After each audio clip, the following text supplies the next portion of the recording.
Our Wednesday noon concert has three pieces. We begin with Stravinsky, three pieces for solo clarinet. In his lifetime, long lifetime, with tremendous output, Stravinsky, outside of the piano, only wrote two pieces for solo instruments. There's a little elegy for viola, and these three pieces for clarinet. They're very short. Altogether, the three pieces are about 4 or 5 minutes, but they are a staple of the solo clarinet literature because they really show off the instrument fantastically with its very particular elements. Clarinet is fascinating in its registers. The low register of the clarinet is quite unique, even in a clarinet sound. It's a little bit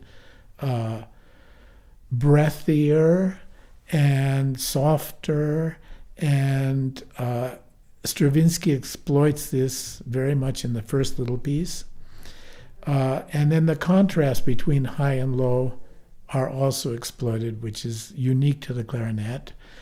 And the virtuosity. The third piece is over almost before it starts, but it is propelling and exciting and quite fantastic for the player and the audience.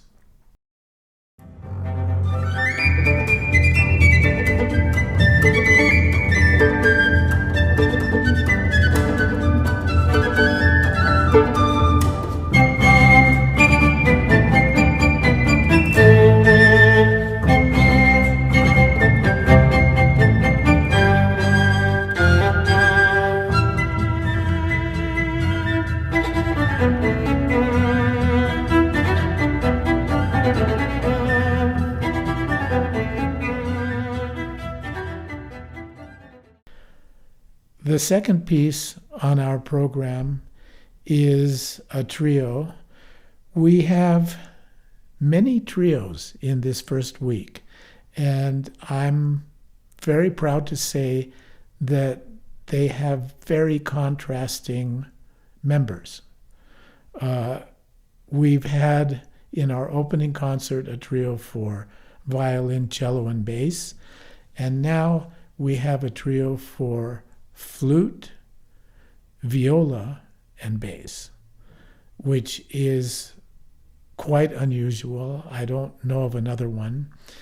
And composer is Erwin Schulhoff, who was one of an unfortunate set of composers who lived through the Holocaust, actually died also through the Holocaust. And in Schulhoff's case, he was Czech, encouraged in his youth by Dvorak to be a composer, and he was a wonderful composer. But unfortunately, he was Jewish, he was communist, and he became a Russian citizen.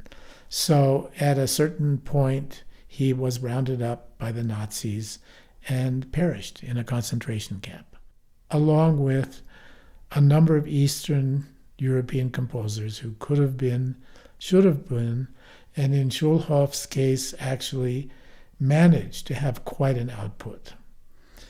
This particular piece is, as seems to have been a lot with Czech composers, based on several elements of Czech folk music. There are folk songs which he uses in the slower movements, and dances which he uses in the faster movements. In this case, we have first and third movements which are slower, and a second and fourth movement which are quite propulsive. Schulhoff was influenced by the composers of his time. So we have some 12-tone influence, modern influence, but based on generally the Germanic tradition of classical music.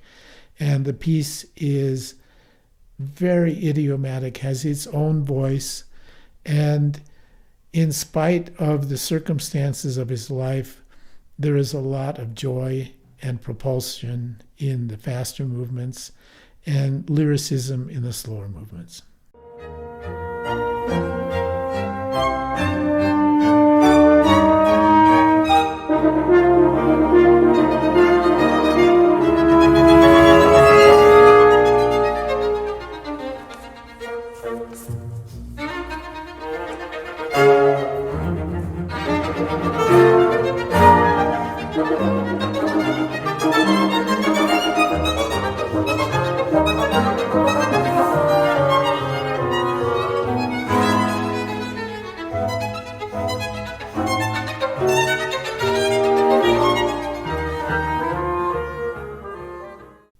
The concluding piece on this program is the Septet by Franz Berwald.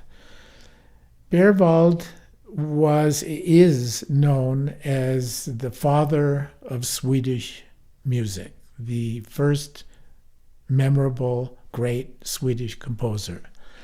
Unfortunately, he never knew this.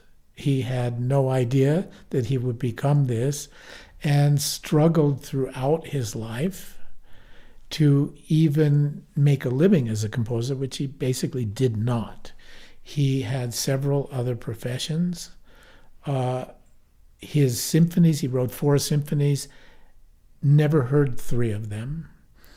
And his most famous lasting piece is the septet, which we will hear. This septet was only published long after Berwald died, and he never heard it. So an interesting circumstance for someone whose longevity he had no idea about. And again, with many composers who we would look to as being secondary composers, sometimes the secondary composers would write a piece or 2 pieces or 3 pieces, which were as good as anything ever. In the case of this septet, there is a reason why it lasts. It's based on the same instrumentation that Beethoven used in a septet, 3 winds and 4 string players. So a string section and a wind section, which can be used either as kind of sectional, large sounding formations or individually. And Berwald's writing for the individual winds is quite beautiful.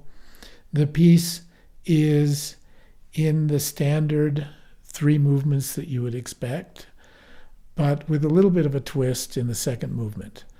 The second movement is a beautiful slow movement, which instantly and precipitously transforms into a scherzo, but doesn't finish as a scherzo, but reverts back to the slow movement. Rather unusual form. Altogether, this is a lush, romantic, lyrical, beautiful piece which contrasts and ends nicely after some of the challenging moments of the Schulhoff, very understandably written under those circumstances.